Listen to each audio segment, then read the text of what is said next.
to tell me why I'm wrong about everything is the great Bill O'Reilly, anchor of No Spin News, author of Confronting Evil, and host of the We'll Do It Live podcast.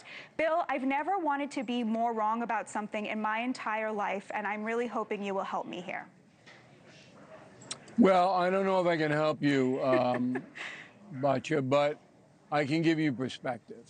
So I wrote a column on Sunday yesterday, and I'm having trouble with this dopey machine. So if you hear somebody go, O'Reilly's an idiot, it's coming out of this machine. Can't turn it off. I can't do anything. I'm Luddite.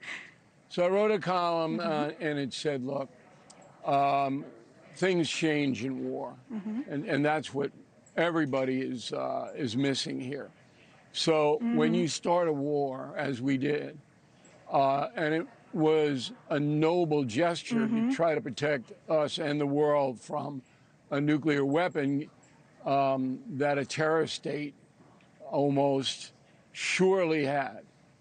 Okay. Now, some people don't believe that. All right? Our pal Chris Cuomo doesn't believe they had it.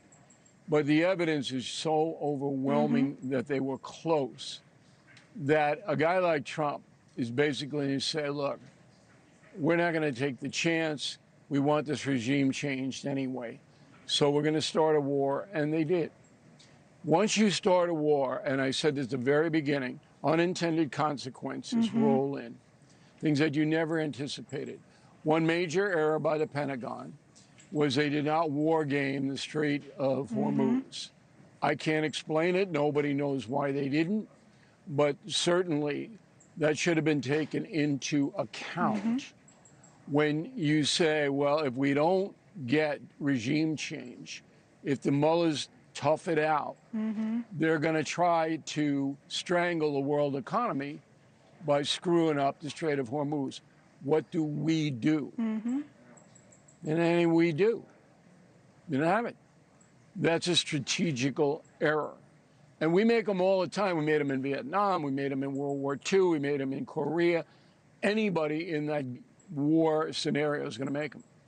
And again, I'll go back to our friend Chris, who was commentating on the school that the girls were killed in, all right, in the beginning of this conflict. Well, every single modern war has casualties like that. A guy in the Pentagon did not wake up that morning and said, I'm going to kill schoolgirls in Iran. That didn't happen. What happened was there was a mass bombing to destabilize the infrastructure of that country. And it's going to happen again because President Trump has two options now. He's trying to save his legacy, excuse me, and he's trying to right the economy so that the Democrats don't win in November. So that's his accomplishment now. He's got two options. One is that inspectors go in to look and see what the nuke situation is. And that's what Vance was saying today. And the president backed it up on social media and saying, look, this isn't negotiable. We're going to either do that or we're going to launch more military action. That's it.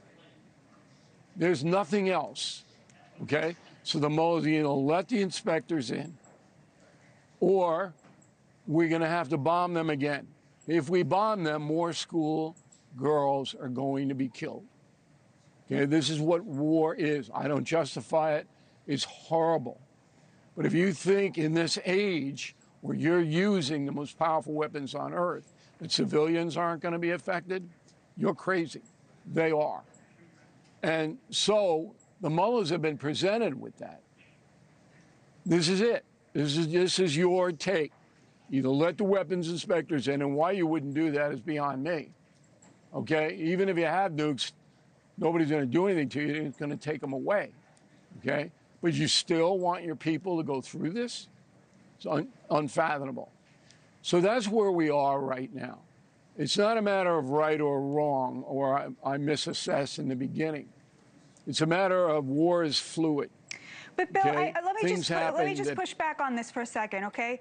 On this question of the inspectors, there were inspectors there as recently as Operation Midnight Hammer, right? These inspectors do absolutely nothing, as far as I can tell, because they were able to keep enriching uranium. But I think more importantly, the thing that I think is so horrifying to me about this MOU and what I think just happened is that Iran has moved the theater of war from the question of ballistics and nukes to the economic front. It has realized that the Strait of Hormuz is even more powerful, dare I say it, than a nuclear weapon, because there's no mutually assured destruction. It has shown the world it can withstand that pressure because it doesn't care about its schoolgirls and it doesn't care about its citizens and it doesn't care about economic collapse.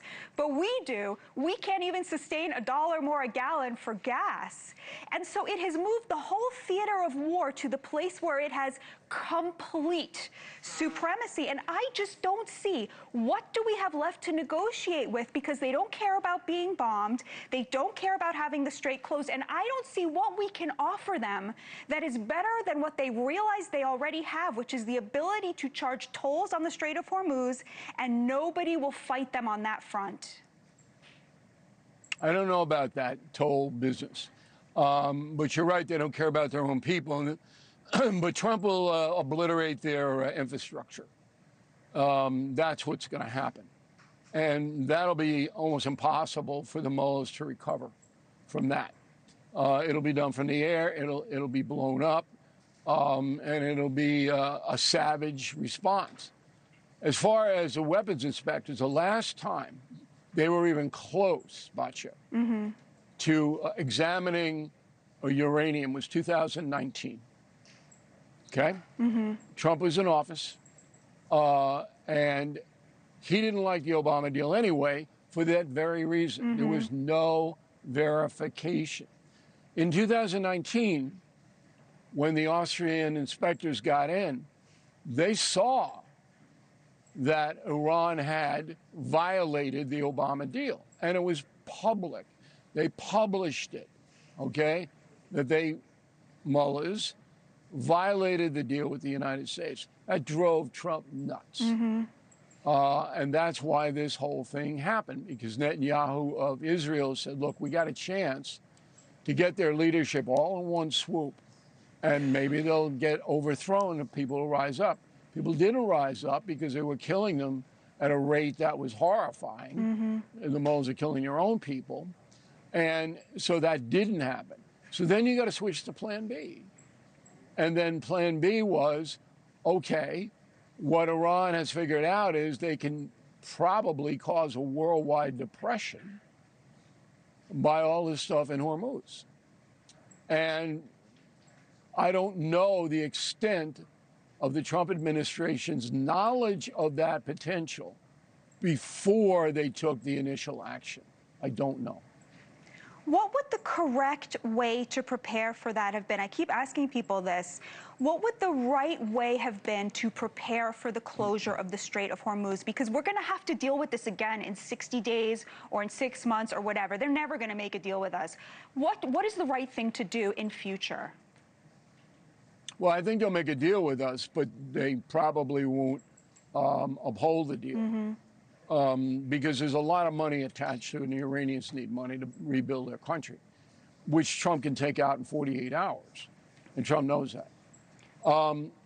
In hindsight, I would have sent Marco Rubio, Secretary of State, to all the EU countries, to China and to India, and in a high-level meeting say this is going to happen. And we need your support. And then you couldn't pinpoint to the American people, hey, we're going to bomb the mullahs tomorrow, because then the mullahs wouldn't be there. That was a secret mission. That was a mission nobody knew about. You can't publicize it. But in the run-up to it, you could have sent Rubio over there and say, something big's going to happen. When it happens, we hope you're on our team. We're going to need you. And, you know, you give them a little information, but not a lot. But people don't understand war much. And if it's going to go wrong, it's like Murphy, okay, the Irishman. If it's going to go wrong, it's going to go wrong, okay? And that's what happened in Iran. They didn't war game the Hormuz. They could have. And now we got to deal with that. But I'm more confident tonight than I have been, because the window is so tight on these mullahs now. They either are going to let the inspectors in, or they're going to get blown to hell. Trump would use another profanity, but he'll do it. I hope you're right, because he's promised to do it many times and do it. hasn't followed through. I Bill know O'Reilly. God bless you and protect you. And one more thing, yes. one more thing. The reason that he promised so many times, because he doesn't want to. I know. I agree with that, and I think that that's noble. I also don't want him to do it or have to do it. Bill O'Reilly, thank you so much for joining us. God bless you. Thank you for watching. Subscribe below and download our NewsNation app right now on your phone, and you will get fact-based, unbiased news for all Americans.